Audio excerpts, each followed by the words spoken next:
네, 안녕하세요. 저는 이번 마더와이즈 자유를 수료한 정선혜 집사입니다. 오늘 저는 마더와이즈를 통해서 받은 은혜를 함께 나누고자 합니다. 부족한 저의 이야기를 나누어도 되는지 망설였지만 어린이 주일 예배 때 광승현 위임 목사님을 통해서 저의 용기를 원하신다는 하나님의 마음을 받아 이 자리에 서게 되었습니다. 부끄럽고 보잘것없는 저의 오병이어를 하나님께 올려드리길 원하며 하나님 홀로 영광 받으시는 시간 되길 원합니다. 저는 이번 마더와이즈 자유를 통해서 어떠한 상황 속에서 흔들리지 않고 오직 예수님께서 주시는 깊은 자유, 평안, 기쁨을 누리고 싶었습니다. 어떤 엄마가 되어야 하는지, 아이를 양육할 때 무엇을 기도해야 하는지를 기대했습니다. 하지만 주님께서는 엄마로서 자녀를 잘 양육하는 것을 말씀하시기 이전에 남편과의 관계에 대해 먼저 말씀하셨고, 그 음성에 한 주 한 주 반응하며 9주간의 시간을 보냈습니다. 저는 믿지 않은 가정에서 태어나 고등학교 1학년 때 교회를 처음 출석한 후 IBF 선교 단체에서 대학교 3학년 때 처음으로 인격적인 하나님을 만났습니다. 그러나 졸업 이후에 직장인으로 살면서 해결되지 않는 저의 삶의 문제들은 여전히 놓여 있었습니다. 그래서 하나님께서는 저를 스웨덴에서 진행되는 예수전도단 예수제자 훈련인 DTS에 참여하게 하셨고, 저는 하나님께서 새롭게 부르신 삶의 자리로 옮겨왔습니다. 바로 그 첫 부르심이 남편과의 결혼이었고, 우리 부부는 믿지 않는 가정에서 자랐기에 믿음의 가정을 이루기를 바라며 기쁨으로 결혼했습니다. 기독교 윤리 실천 운동에서 시민활동가로 힘있게 사역하던 남편은 여러 가지 어려움을 겪기 시작했습니다. 이후에 당시 출석하고 있던 교회로 사역지를 옮겨 사회참여 활동 간사로 근무하면서 다시 회복하고 하나님께 나아가고자 몸부림쳤지만 여러 사건들로 인해 결국 6년 전 남편은 하나님을 떠났습니다. 남편이 조금씩 하나님과 멀어져 가던 때에 저는 남편에게 더 말씀을 읽고 더 간절히 하나님 앞에 기도하고 예배하자고 권면했습니다. 그리고 안타까운 마음으로 남편을 위해 기도할 때 하나님께서는 제게 그림 하나를 보여주셨습니다. 제가 남편의 멱살을 잡은 채 십자가 앞에 남편을 처박고 있는 그림이었습니다. 아니라고 부정하고 싶었지만 그것이 저의 모습이었습니다. 남편을 위한다고 하면서 하는 행동들이 결국 제가 통제하고 싶은 대로 남편에게 강요하고 있었던 것임을 깨닫게 하시고 돌이키게 하셨습니다. 하나님을 떠나가는 남편을 보면서 저의 힘과 노력으로 무엇을 자꾸 시도했던 모습에서 저 자신이 예수님께 붙어있는 가지가 아닌 포도나무가 되려고 시도했으며 종교적인 육신으로 반응했음을 고백하며 회개합니다. 그 후에 2022년 10월 어느 날 아침 큐티 중에 하나님께서는 남편은 아내를 사랑하고 아내는 남편에게 순종하라는 가정의 질서를 세우셨음에도 하나님을 떠난 남편을 향해 제가 남편을 신뢰하지 못하고 있음을 말씀하셨습니다. 그래서 하나님께서 남편에게 주신 그 권위를 야금야금 제가 취했다는 것을 깨닫게 하셨고, 하나님 앞에 회개하고 남편에게도 용서를 구했습니다. 이것이 바로 저의 결혼 생활에서 드러난 교만한 육신적인 태도임을 고백합니다. 하나님께서는 그런 저에게 끊임없이 내가 너와 너의 남편의 아버지 하나님이니 너는 가만히 있어 하나님 됨을 바라보라고 하셨습니다. 제가 남편을 위해 중보기도를 하면 하나님께서는 말씀으로 어김없이 우리 남편을 향해 나의 사랑하는 아들이라고 응답해 주셨습니다. 그래서 제가 무엇을 하려고 하기보다는 하나님께서 남편을 사랑하는 아들로 보는 그 시선을 제게 부어주시길, 하나님의 사랑과 긍휼의 마음으로 남편의 영혼을 바라볼 수 있기를 구하며 계속 기도하고 있습니다. 그래서 제가 참 포도나무이신 예수님의 사랑을 날마다 남편과 아이에게 흘려보내는 가지가 되기를 소망합니다. 저 자신을 의지하며 저의 뜻대로 살던 방식을 모두 버리고 주님께 완전한 지배권을 드리며 하나님의 품속으로 뛰어내립니다. 참 아이러니하게도 정말 남편이 교회를 떠난 이후에 저의 삶 곳곳에서 육신으로 살던 저 자신을 발견하고 하나씩 십자가로 가지고 나갔던 시간임을 알아차렸습니다. 죽을 것만 같았던 그 시간이 오히려 제게 생명을 가져다 주시는 시간이었습니다. 그렇게 마더와이즈 자유에 참여하는 동안 주님이 제게 격려해 주시는 것을 느꼈습니다. 너의 삶도 남편도 아이도 포기하지 않아 주어서 고맙다고, 사랑하는 내 딸이라고 꼭 안아주시는 것을 느꼈습니다. 이제 저는 예수 그리스도의 부활을 통해서 저에게 새롭게 주신 정체성을 완전히 받아들이고 누리기를 선포합니다.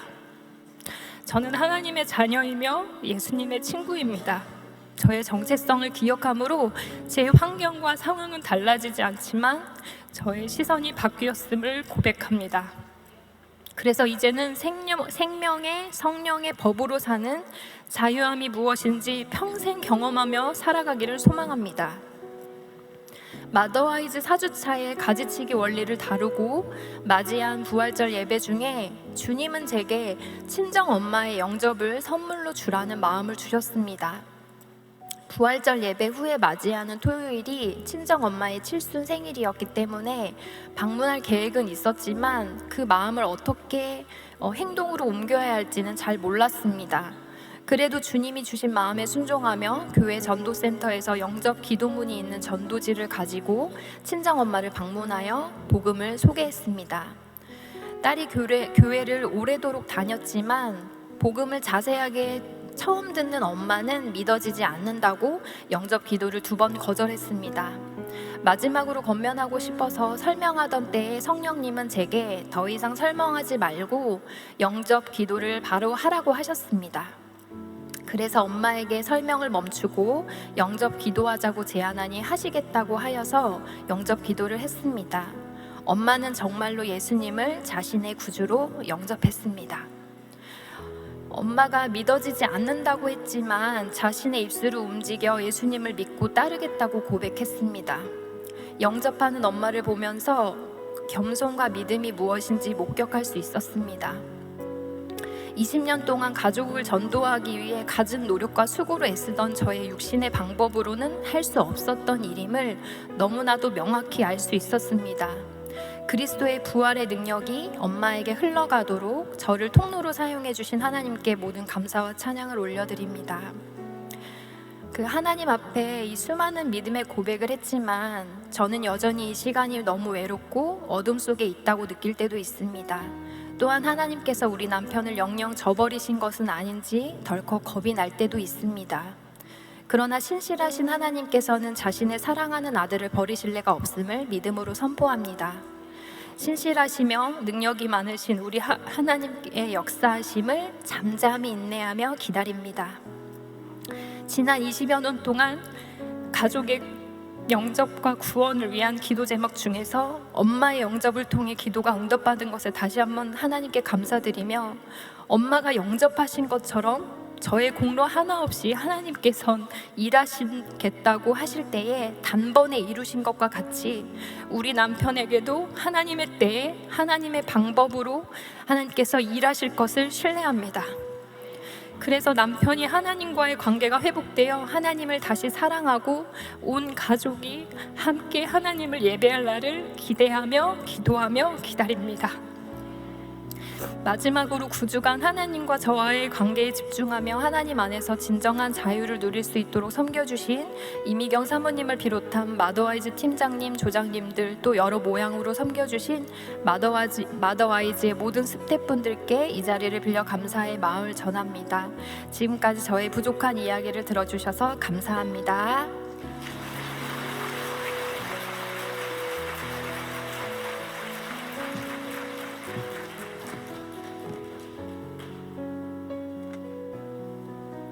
안녕하세요. 지성하는 나비학교 9기 정영숙 나비입니다. 함께 나누겠습니다. 하나님께서 갱년기 여성들에게 선물로 나비학교를 허락하시어 나비학교가 시작되었다 한다. 여성이라면 누구에게나 찾아오는 갱년기, 언제나 독수리하게 살고 있던 송자목 사모님에게도 갱년기가 찾아와 힘들어하는 모습을 지켜보며 마음 아파하시던 정성진 목사님께서 갱년기 여성들을 위하여 만드신 프로그램이 나를 찾아 비상하는 학교라 하였다. 나 역시 갱년기로 인하여 온몸이 아프고 감정의 변화로 심한 우울감을 겪으며 나비 학교를 사모하게 되었다. 그러나 직장으로 인한 시간적 어려움으로 미루어왔다. 건강상 문제가 생겨 직장을 쉬게 되었고 우연한 기회에 권사님의 권유로 나비학교를 신청하였다.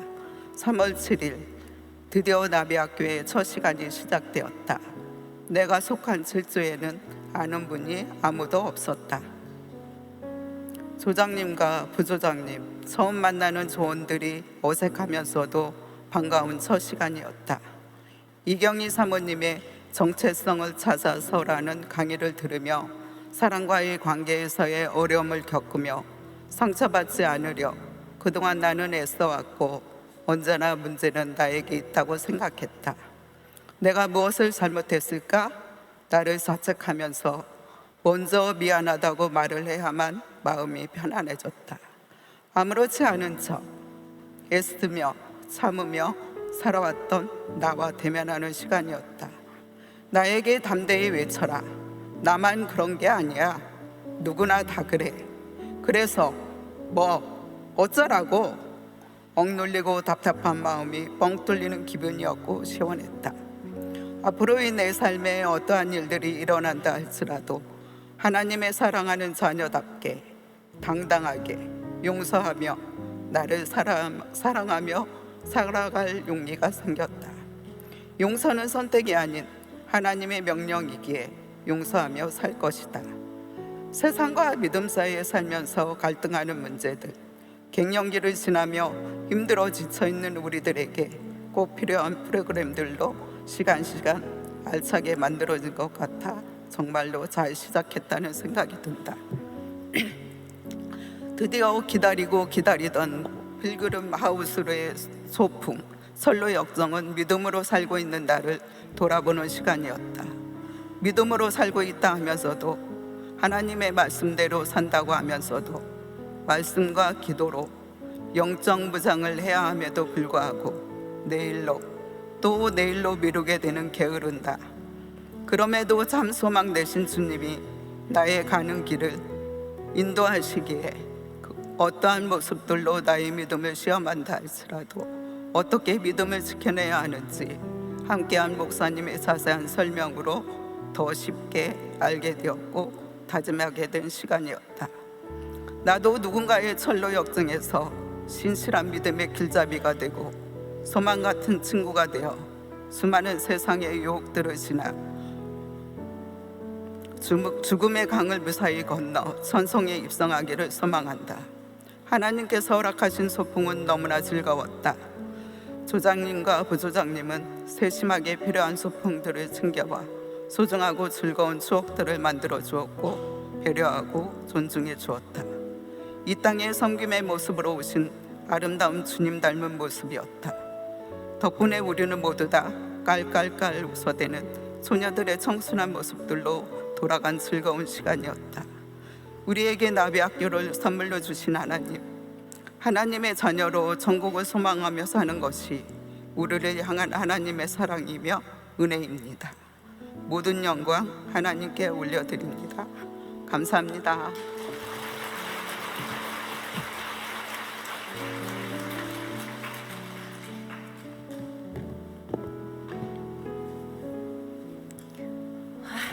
엄청 떨리는 자리네요. 안녕하세요. 건강한 가정 세우기 팀의 천아름 집사입니다. 얼마 전에 어린이날 맞이해서 우리 교회에서 어린이 한마당 했었죠. 저희 팀 부스에서는 큰 룰렛에 여러 가지 질문들을 써놓고 아이들이 맞추기 게임을 하였어요. 네, 그 질문들 중에는 수술하면 성별이 바뀔 수 있을까? 라는 질문이 있었어요. 생각보다 많은 아이들이 그렇다라고 대답을 하더라고요. 놀라시는 분들도 계시고 수술하면 바뀌는 거 아니었어? 생각하시는 분들도 계시는 것 같아요. 그런 분들은 저희 다음 학부모 성교육 때 꼭 오셔서 들으시기를 부탁드립니다. 의과학적인 팩트로 정확하게 알려드립니다. 저희 건강한 가정 사역팀을 살짝 소개하자면 여러분들 파란 안경을 쓰고 세상을 바라보면 파랗게 보이죠.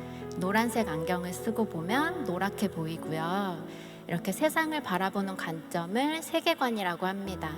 그리고 우리 기독교인들은 성경이라는 안경을 통하여 세상을 바라보고 이것이 기독교 세계관입니다. 저희 팀은 하나님의 형상대로 지음받은 나와 내 이웃, 한 생명을 바라보는 관점이 기독교 세계관이 되도록 돕고 있습니다. 교회 안에서뿐만 아니라 교회 밖 일반 초중 고등학교 학부모 직장에서도 강의하고 있습니다.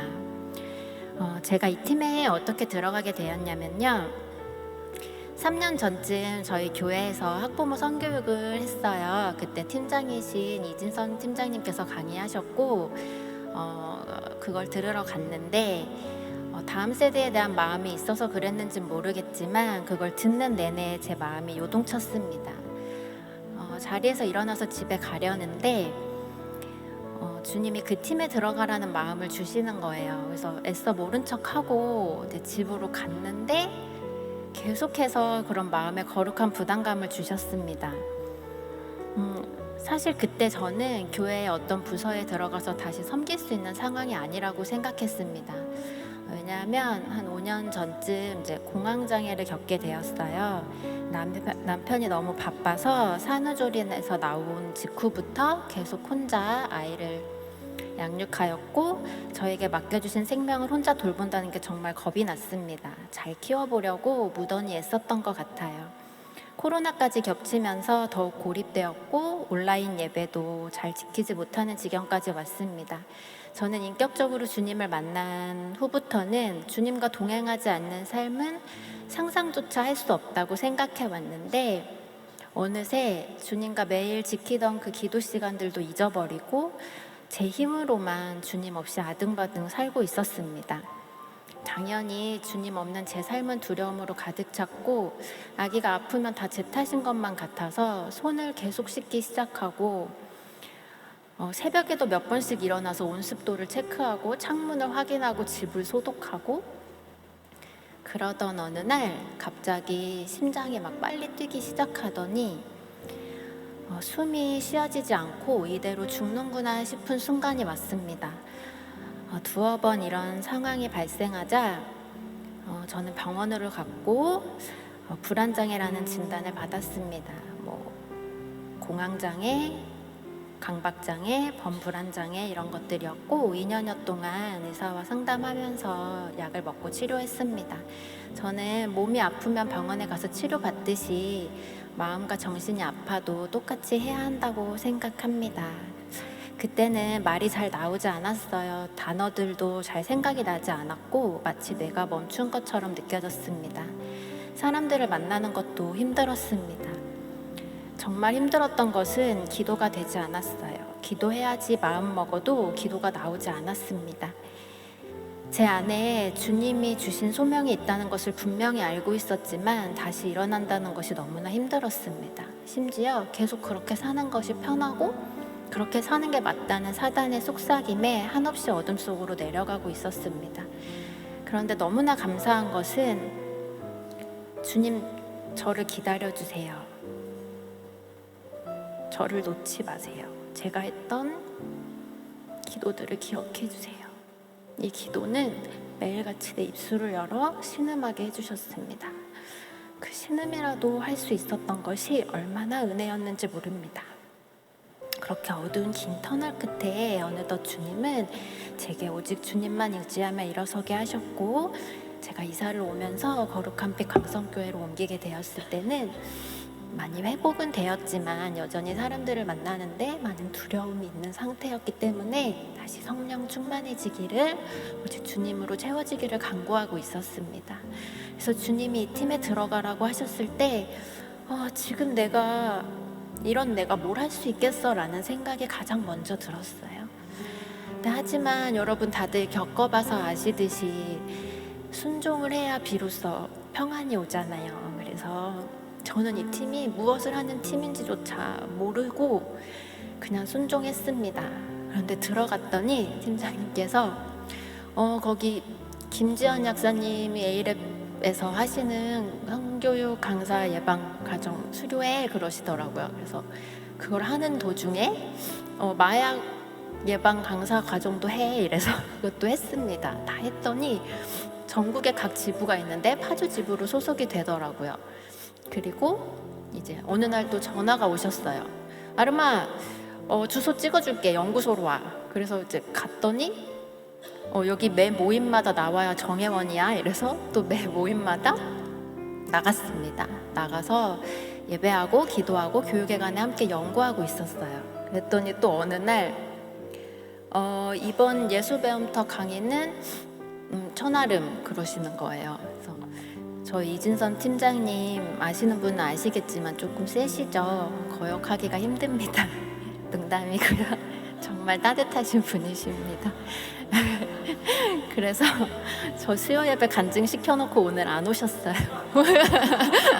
혼자 강하게 키우십니다.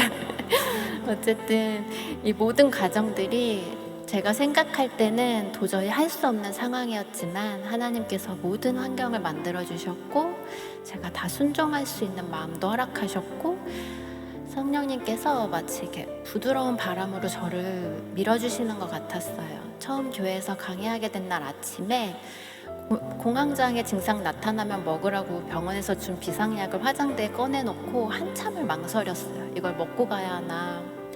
그때 주님께서 아름아 그냥 가, 괜찮을 거야, 이 마음을 딱 주시는 거예요. 갑자기 제 두려움이 다 사라지는 것을 느꼈습니다. 그리고 그냥 갔고 10여 년 만에 사람들 앞에서 마이크를 잡고 섰는데 정말 하나도 떨지 않았고 긴장조차 하지 않았습니다. 할렐루야. 그날 오히려 아이들이 벌써 막 이렇게 끝나면 어떡하냐고 막 아쉬워해 주더라고요. 그래서 제가 너무 자신감이 충만해져서 이제 다음에 학교 강의를 나가게 되기 전날 막 기도를 하는데 하나님께서 아이들을 향한 그 극률한 마음을 막 부어주시는 거예요. 정말 많이 울었고 회개했습니다. 이것은 내가 그냥 말을 잘 전달해서 되는 것이 아니구나. 한 영혼에게 생명의 씨앗을 심어주는 일이고 정말 교육의 영역에 하나님 나라를 선포하는 일이고 필드에서 싸우는 영적 전쟁이구나. 다음날 학교에 갔을 때 제가 보이지 않는 전신갑주를 입고 있는 것처럼 느껴졌어요. 아이들을 보는 제 시선이 바뀌어 있음을 느꼈고 내가 소중하다는 것을 깨닫고 아이들의 눈빛이 변할 때 제 안에 성령님께서 기뻐하심을 느낍니다. 저는 잘하는 것이 없습니다. 공부도 썩 못했고 특출난 재능이 있는 것도 아니고 요리도 잘 못해서 남편 맨날 계란 후라이만 해주는데 남편 감사합니다. 과일도 잘 못 깎아서 얼마 전에 김현준 목사님이 저희 집에 신방을 오셨는데 오렌지를 못 깎아서 난도질을 해놨어요. 근데 목사님이 막 손맛 가득한 오렌지라며 맛있게 드셔주시는 거 감사합니다. 제가 이렇게 두려움을 안고 이 공동체에 들어왔을 때 따뜻하게 맞아준 우리 목장 식구들, 팀원들 감사합니다. 그리고 제가 태어나서 숨쉬는 모든 순간에 하루도 쉬지 않고 기도해준 우리 엄마 감사합니다. 갑자기 무슨 시상식 같네요. 죄송합니다. 왜 자꾸 이런 얘기를 하냐면요, 여러분. 이런 제가 했다면 그 누구라도 다 하실 수 있습니다. 나의 어떠함 때문이 아니라 완전하신 하나님께서 나를 통해 일하시는 것이기 때문입니다. 출애굽기 12장에 보면요, 430년이 끝나는 그날에 여호와의 군대가 다 애굽 땅에서 나왔은즉이라고 되어 있어요. 하나님께서 이스라엘 백성들에게 나의 백성들이라고 하지 않으시고 여호와의 군대라고 하셨어요. 여러분들은 주님의 거룩한 군사들이십니다. 가정의 영역에서, 교육의 영역에서 다음 세대를 위해 싸울 군사들을 기다리고 있습니다. 혹시 지금 마음 가운데 거룩한 부담감이 느껴지시는 분이 있다면 주저하지 말고 저희 건강한 가정 세우기 팀으로 와주세요. 이번 간증도 하라고 해서 하긴 해야겠는데 주님 어떡하죠? 저는 저의 나약함이 알려지는 게 싫어서 사실 교회 사람 누구에게도 이런 이야기를 한 적이 없습니다. 근데 이 간증문을 쓰면서 이건 더 이상 나의 나약함이 아니구나. 이것을 통해 또 훈련시키셨고 더 겸손케 하셨고 더 단단해졌음을 느낄 수 있었습니다. 저를 다시금 빛과 소금의 역할을 감당할 수 있도록 해주신 주님께 너무 감사합니다. 우리 성령님은 너무나 인격적이셔서 저를 다그치시지도 않으셨고 정죄하시지도 않으셨고 제가 고개를 들었을 때 안아주셨고 제가 손 내밀었을 때 잡아주셨습니다. 제가 주님을 바라보지 못했던 그 순간순간들도 신실하신 주님은 한 번도 저를 놓은 적이 없으십니다. 여기까지 인도하신 주님께 감사드리고 주님이 기뻐하시는 일에 동참시켜 주신 하나님께 모든 영광을 올려드리며 간증을 마치도록 하겠습니다. 감사합니다.